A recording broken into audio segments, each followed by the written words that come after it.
This is the Automotive Collision Repair and Refinishing program. It's a one-year program. Students start in August and typically finish in August, so it goes one complete school year.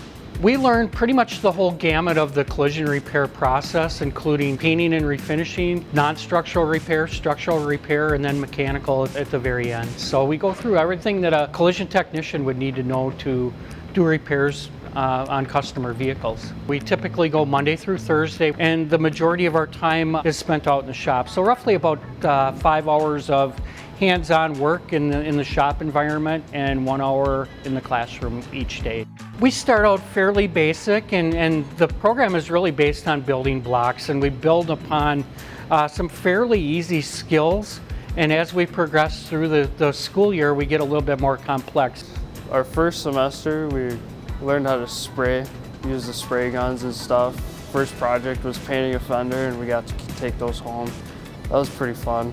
Along with that, we learned how to work out dents and stuff with body hammers and dollies. It's going pretty good. I'm learning a lot about like structural stuff. Working on an inner apron and a core support for a Chevy Equinox. So that's kind of new for me. I haven't done a whole lot of that before.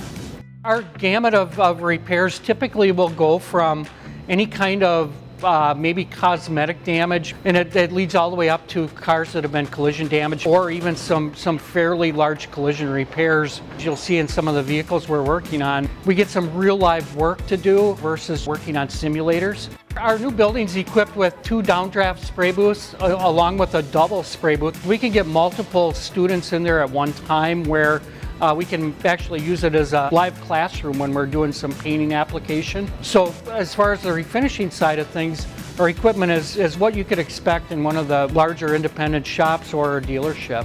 Anyone who likes working with their hands, they like seeing a job that they can look at and say, wow, I did that, because there's a lot of visual sense of satisfaction and accomplishment in what they do. It may be a bit intimidating what we do originally, but once we get started, you'll see that the small tasks add up to bigger tasks, and it gets fairly simple as we go.